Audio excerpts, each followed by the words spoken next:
Bonjour à toutes et à tous, la Belgique se relance, s'installe dans la province de Liège. Cette semaine, notre tour du pays continue. Nous donnons la parole à tous les acteurs de l'économie, du changement, entrepreneurs, chefs d'entreprise, restaurateurs, fonctionnaires, ingénieurs. Nous vous recevons sur ce plateau pour écouter votre vision d'une Belgique plus forte, plus compétitive, plus ambitieuse aussi cette semaine. C'est donc la province de Liège qui est à l'honneur. Ce lundi, focus sur les grands enjeux économiques avec Marielle Grégoire, directrice SD Works Liège, un partenaire RH important. Bonjour Marielle, merci. Bonjour Charlotte. Merci d'être avec nous. À vos côtés Thierry Castagne, CEO de Technifutur, le plus grand centre de formation et de compétences du pays, tout simplement, on peut le dire? Dans l'industrie et le numérique, oui. Et oui, on en parle dans quelques instants. Et Bonjour. puis Christophe Leclerc est avec nous, président de la Chambre de commerce de Liège, de Verviers notamment. Merci d'être avec nous. CEO de Newelec aussi, on en parlera notamment. Bonjour. Michel Kempeners à vos côtés, directeur général de l'AWEX, administrateur de Liège Airport. Beaucoup à dire aussi avec vous. Les inondations ont infligé évidemment une double peine à cette partie de la Belgique après la dure période de Covid. On va en parler aussi tout au long de cette émission. Mais tout de suite, on commence avec notre reportage. On s'est baladé dans la province de Liège. On a rencontré 3 acteurs de l'économie de cette province.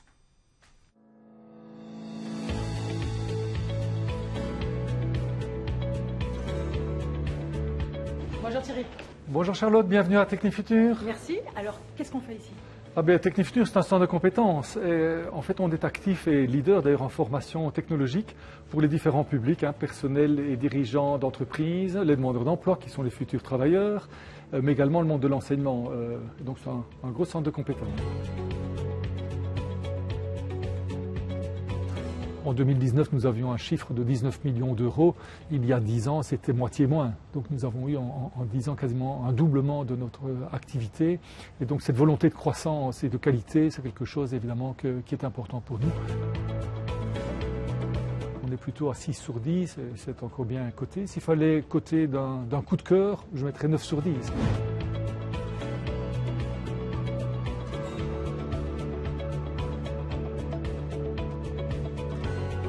Bonjour Charlotte, vous allez bien? Bien vous. Alors, on est chez Tretex.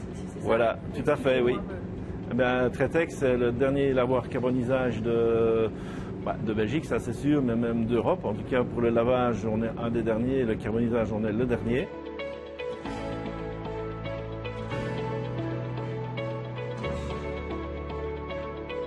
Les inondations ici que nous venons de subir, c'était un peu une catastrophe pour nous, donc on prend encore plus de retard. Donc je veux dire, on est dans une situation un peu compliquée aujourd'hui à ce sujet-là au niveau des délais de livraison, puisqu'on a des délais de livraison qui varient entre 8 et 10 semaines, ce qui est énorme. La province de Liège, je dirais 6, oui, parce qu'on subit pas mal de crises sur l'industrie de base, style l'aciérie ou le textile. Aujourd'hui, le grand problème que nous avons, c'est vraiment l'emploi. On trouve difficilement et encore plus difficilement des emplois qualifiés.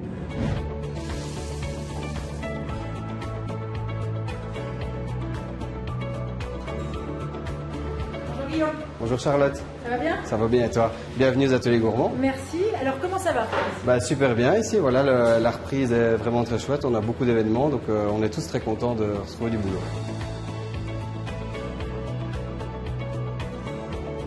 Au début, ça a été fort stressant parce que j'ai perdu du jour au lendemain 95% de mon chiffre d'affaires.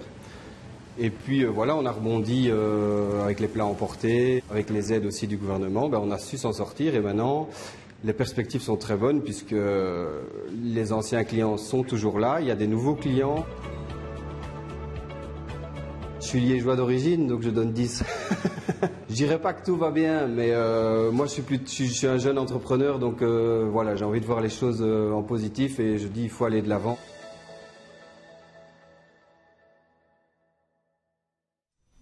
Voilà, Guillaume sera avec nous vendredi sur ce plateau pour défendre son secteur et nous expliquer un peu à quoi ressemble la reprise. Et le CEO de Tretex sera avec nous mercredi. Mais Thierry est avec nous, n'est-ce pas? Thierry, on a envie d'essayer de comprendre un centre de compétences comme celui que vous dirigez, centre de formation. Il vit comment une période comme la crise sanitaire? Tout était à l'arrêt? C'était le choc, je me souviendrai toujours à la mi-mars 2020, comme tous les Belges, je pense, et à travers le monde, ce choc quand on nous dit qu'il faut arrêter les activités. Je pense que quelle que soit l'activité dans le monde économique, dans l'enseignement, dans les hôpitaux, que sais-je encore, c'est quand même quelque chose d'inédit. Comment vous avez réagi? Et donc, ça a été quand même de manière très, très responsable, comme partout, je pense. Ce qui m'a frappé, c'est la résilience et la capacité d'adaptation et même d'innovation dont tout le monde a fait preuve. En Belgique et à Technifutur en particulier, on a dû effectivement respecter le confinement et se réinventer. Donc, nous avons quand même une chute de l'activité en 2020 pour un centre de formation de l'ordre de 43% de l'activité, mais seulement de 22% du nombre de personnes formées. Ça veut dire qu'on a transformé toute notre formation en présentiel, par exemple. Mais comme dans tous les métiers, on s'est réinventé. Mais on a transformé nos formations en présentiel pour les faire en grande partie en distanciel, comme un peu partout. Et donc, ce qui a permis de limiter, je vous disais, moins 43% du nombre d'heures, mais moins 22% le nombre de personnes formées. Il y en a encore eu 15 000, alors qu'une année normale, on est à plus de 20 000 personnes formées. Donc, on a limité les dégâts. Ce qui était très inquiétant aussi, et ça l'est toujours une vigilance maintenant, c'est l'impact aussi économique. Même s'il y a une série d'activités subsidiées, nous avons quand même 30% de facturation entreprise, sur un chiffre d'affaires à peu près de 19 millions par an. On est redescendu à 15 millions d'euros, donc il faut pouvoir l'encaisser, et notamment les mesures gouvernementales et le soutien aussi des pouvoirs publics pour les financements forains ou autres ont permis de limiter les dégâts, mais on a quand même eu un recul de 25% du chiffre et des budgets. Et 2021 s'annonce un peu mieux, mais je crois qu'on y reviendra on y viendra tout à l'heure. On va essayer de comprendre aussi qu'est-ce que peut apporter ce genre de crise à vos domaines respectifs. Marielle, comment vous avez vécu cette crise, vous, de votre côté, en tant qu'accompagnant RH? Alors justement, on parle beaucoup d'agilité dans le monde des RH, c'est un peu un mot à la mode. Et je peux dire qu'effectivement, le 15 mars 2020, toutes les équipes de SD Works ont été d'une agilité incroyable, vu qu'on est passé en télétravail à 100% du jour au lendemain. Donc on y était déjà préparé, ça existait déjà dans l'entreprise, mais surtout on a été là pour supporter des entreprises qui, eux, étaient face à une crise qui n'était pas prévisible, avec des nouvelles législations sur des nouvelles réglementations de chômage, etc. Donc on a eu des équipes qui ont été sur le pont 24 heures sur 24, notamment pour mettre un site internet à disposition de nos clients qui leur permettait d'aller chercher toutes les informations de première main, quel type de documents dois-je fournir à mon travailleur, comment puis-je fermer mon entreprise, etc. On s'est vraiment réinventé. Donc par exemple, nos commerciaux, qui n'avaient plus la possibilité d'aller en visite client, se sont retrouvés à notre call center. On avait rédigé une espèce de scénario avec 30 points où ils essayaient de guider les clients pour les informer au plus avant qu'ils n'arrivent dans nos équipes de gestionnaires de dossiers, de conseillers clients. Tout ça dans l'urgence en plus. Tout ça dans l'urgence. Donc je dois dire chapeau, je n'en reviens toujours pas comme les équipes ont été résilientes et agiles. Pas d'absentéisme, je tiens aussi à le souligner, personne n'en a profité. J'ai eu des collaboratrices qui ont travaillé des mois entiers dans leur salle à manger avec les 2 enfants parce que les écoles étaient fermées et qui subissaient, il faut le reconnaître, l'agressivité, parfois la colère, l'incompréhension, la souffrance des employeurs, des entrepreneurs de la province de Liège qui ne comprenaient pas ce qui leur arrivait et qui effectivement rejetaient parfois leurs angoisses sur un prestataire de service. Donc c'est vrai que les équipes ont vraiment dû remonter leurs manches et tout donner. Mais maintenant, on voit le retour. On a des clients qui nous disent merci, vous nous avez vraiment soutenus. Ça a vraiment été très positif et on a essayé de le faire le plus posément possible, sachant que nous avons respecté chez SD Works au pied de la lettre les mesures gouvernementales. Donc, on a respecté l'obligation de télétravail jusqu'à la dernière minute. Si ce n'était pas le cas, vous ne nous le diriez pas sur ce plateau. Je vous le dirai pas, mais je vous mens pas, Charlotte. Et c'est vrai qu'en plus, ça a été difficile parce qu'on avait beaucoup de clients qui ne la respectaient plus pour des tas de bonnes raisons. On n'est pas là pour tirer sur l'ambulance. Et on a eu en plus ce retour un petit peu de vous êtes une grosse société de services bien à l'aise dans votre télétravail. Bon, je pense que tout le monde n'est pas fan du télétravail. Et donc je souligne vraiment le travail exceptionnel des équipes et je pense que vraiment les employeurs, en tout cas de la région de Liège, ont été bien servis par mes collaboratrices. Et en tant que directrice, comment, on l'a entendu de la part de Thierry il y a quelques instants, comment vous avez réagi à cette nouvelle, cette crise qui est arrivée? D'un seul coup, on se dit quoi? On se dit, qu'est-ce qui s'est passé? Alors très honnêtement, moi pendant 2 semaines, j'ai été remplie de doutes. Oui. Je me suis dit, à quoi est-ce que je vais servir dans un rôle purement commercial, avec des équipes qui font du service frontline sur des choses juridiques et administratives. Je me suis sentie comme manager complètement perdue. Et puis je suis retombée sur mes pattes et je me suis rendu compte que ce qui était important, c'est à distance, garder la motivation et l'engagement de mes collaboratrices. J'ai mis ça en un, parce que quelque part, si elles n'étaient plus là, tous les clients étaient livrés à eux-mêmes. Voilà, donc j'ai dû réinventer le coaching à distance, la motivation, prendre des nouvelles, s'organiser par Teams, gérer autrement son agenda. Super coach. Voilà, super coach. C'est là-dedans que j'ai tout donné pendant 1 an et demi pour mes collaborateurs. Allez, et dans la deuxième partie, de nouveau, on va essayer de comprendre à quoi cela a servi et comment vous vous organisez aujourd'hui pour cette reprise, cette relance. Christophe, j'arrive chez vous. Alors, 2 casquettes pour vous.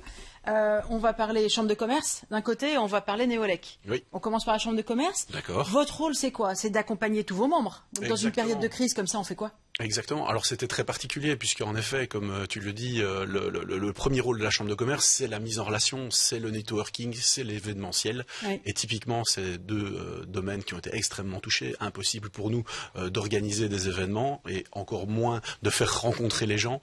Et donc, on a dû se remettre en question. On a eu, comme partout, comme ça a été dit précédemment, un peu un temps de choc, un temps de recul, et on a analysé la situation et on s'est réinventé. On a créé des événements en ligne, des webinaires, des conférences données en streaming sur l'Internet. Et donc, ça a permis de comprendre que la Chambre de commerce, à l'avenir, allait pouvoir offrir un certain nombre de services digitaux.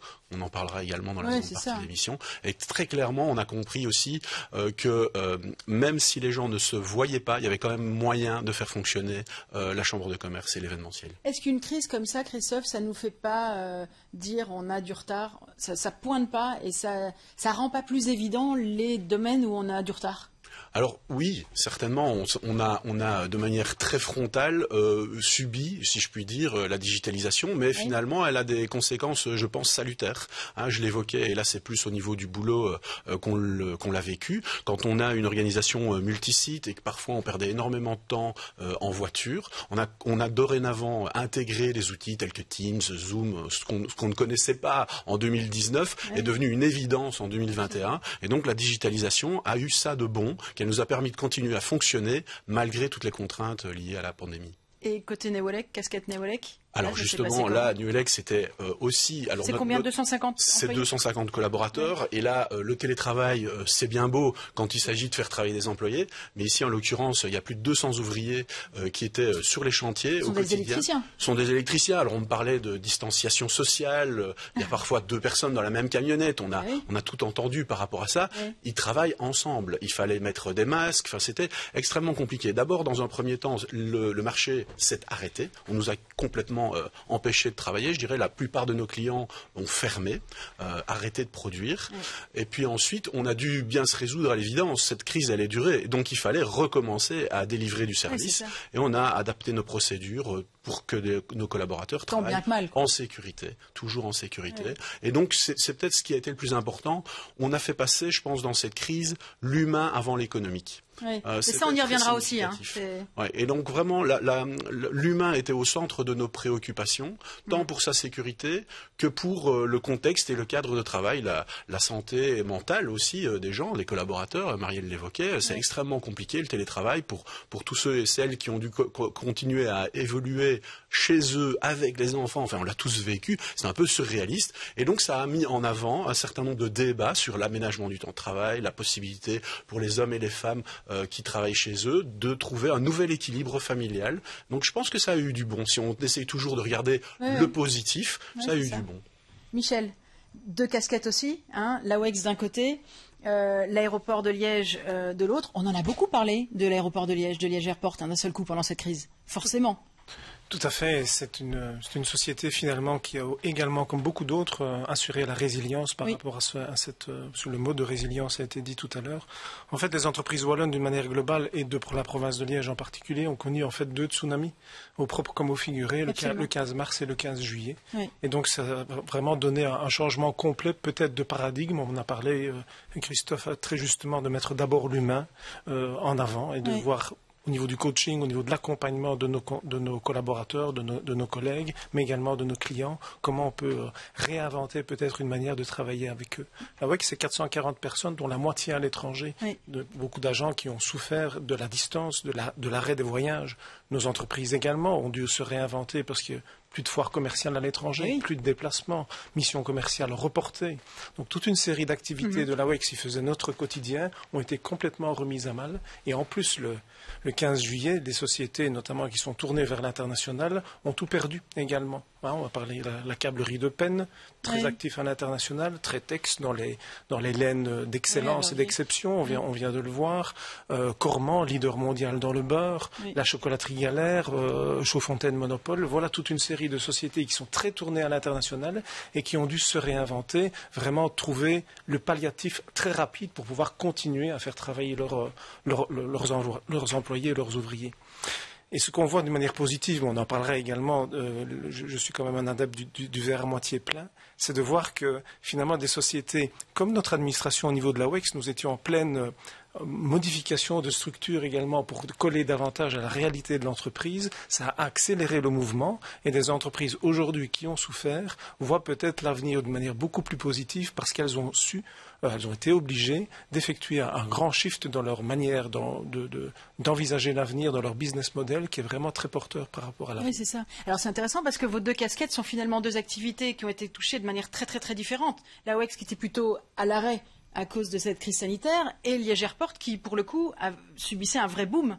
Parce que jouait un vrai rôle. Tout à fait. Une société qui est en pleine croissance aujourd'hui, mais déjà depuis quelques années, avec une politique dédiée sur le commerce et l'e-commerce, notamment de rapidité, au niveau des colis, au niveau des produits qui viennent notamment d'Asie, mais également des États-Unis. Donc, il y a vraiment effectué ce shift par rapport à un cargo classique vers un cargo spécifique, pas seulement avec des entreprises étrangères, très présentes sur l'aéroport, mais également avec des entreprises belges qui aujourd'hui concourent à cette modification. Et en 2020 et 2021, un shift quand même à 180 degrés, de voir qu'il y a aussi d'autres perspectives de développement au niveau de l'aide d'urgence, de l'aide humanitaire, de la santé, du transport de vaccins. Donc, ce qui permet également à cette société de diversifier son portefeuille d'activités pour envisager l'avenir de manière beaucoup plus sereine. Pour clôturer cette première partie d'émission, est-ce que vous êtes tous d'accord pour dire que finalement, ça a ouvert les yeux, cette crise? Il y a quelque chose qui s'est passé, Thierry? Oui, et ça va laisser des traces qui sont positives aussi. Il faut voir les opportunités dans toutes les difficultés. On l'a dit précédemment, si on regarde l'expérience à Technifutur, on a parlé pas mal du télétravail. Fatalement, on a tous vu, comme tous les Belges, se mettre au télétravail. On avait déjà d'ailleurs un règlement à Technifutur avec un jour de télétravail possible par semaine et par travailleur. On est passé à 2 avec une convention collective en interne. C'est un plus parce que vous pouvez, c'est les new way of working, donc c'est des nouvelles façons d'opérer, de gérer l'espace, les bureaux, etc. Donc il faut voir le côté positif et surtout concilier la vie professionnelle, la vie familiale d'une manière générale. Donc c'est un plus. De la même manière dans le domaine de l'apprentissage, de la formation, les new way of learning, les digital skills comme on dit, et le digital learning. Donc on a pu réinventer, tu en parlais tout à l'heure Christophe, les webinaires, enfin les tutoriels, tout ce qui est les apprentissages à distance, synchrone ou asynchrone. Et donc on est monté d'un coup à 15% d'activité en distanciel. On continue aujourd'hui, moins, mais on continue. Et il faut voir ça, le numérique, c'est une transformation qui touche toutes nos sociétés, notre monde professionnel et notre monde privé. Et donc il faut voir en quoi le numérique, qui a été boosté par cette crise, eh bien on peut en tirer des choses positives pour chacun. Donc je crois que effectivement c'était un choc. Oui, c'est ça. Sur le plan humain, parce qu'on n'en a peut-être pas parlé beaucoup tous dans nos familles. Donc au jour d'aujourd'hui, nous avons à peu près 60 cycles à Technifutur pour 480 personnes qui sont sur le site, mais ça change quasiment tous les 3-4 jours, puisqu'on a beaucoup de brassage. Je peux vous dire qu'au quotidien, on avait tous les jours, que ce soit à distance pendant le confinement ou encore aujourd'hui, des personnes qui sont touchées soit directement, soit leurs frères, leurs sœurs, les parents, etc. Donc sur le plan humain, on a eu aussi au niveau de la direction des ressources humaines et avec toute la médecine du travail, le dialogue social aussi avec les syndicats, tout un travail gigantesque d'accompagnement et de soutien psychologique. Donc tout ça, Christophe le disait tout à l'heure, l'humain a repris et c'est une opportunité, sa place dans l'économie. Il l'avait sans doute déjà. Oui. Mais je pense que cette tension qu'il y a parfois entre notre rôle professionnel et notre rôle de citoyen ou de personne, tout simplement, est réconciliée durablement. Et je pense que ça rentre un peu dans cette philosophie. Vous savez que je suis toujours aussi administrateur à l'Union wallonne des entreprises et toujours très actif dans les milieux d'entreprise. Tout le sens de la responsabilité sociétale de l'entreprise trouve tout son sens et je crois durablement. Et donc en ça, il faut voir le côté positif, même si on aurait tous voulu éviter cette fameuse crise sanitaire. Je dirais même l'humain encore davantage aujourd'hui à l'ère de la digitalisation, puisqu'on a dû travailler à distance, bien entendu. Déjà au niveau de la WEX, nous avons 200 personnes à l'étranger, donc on travaille déjà beaucoup à distance. Mais cette manière maintenant de non seulement d'informer des collègues ou de tenir des réunions à distance, mais de pouvoir construire des projets, de pouvoir travailler à distance sous forme d'équipe de projet, c'est un peu notre objectif aujourd'hui pour le moment, c'est tout à fait vrai, mais ça n'empêche pas qu'à un moment donné, l'humain va reprendre l'importance parce que ce contact, et on est wallon et en plus entre nous, on est liégeois également, ce qui veut dire que l'humain gardera de plus en plus cette importance pour finaliser, pour aller au bout finalement d'un processus de co-construction, parce que ce soit en business, que ce soit en affaires, que ce soit en famille, les liens personnels et les liens visuels sont quand même beaucoup plus importants que par le passé, parce qu'on voit cette différence entre le distanciel et le présentiel. Quand on a lancé cette émission, La Belgique se relance au mois de septembre sur le Hainaut, il en est ressorti que l'humain était justement la force du Hainaut. On va voir si c'est aussi la force de Liège, en tout cas. On va faire une petite pause pub. On se retrouve juste après pour analyser ensemble et échanger sur le fait de transformer l'essai, finalement, de cette crise et d'en retirer quelque chose de très positif, chacun pour son activité. À tout de suite, juste après la pub.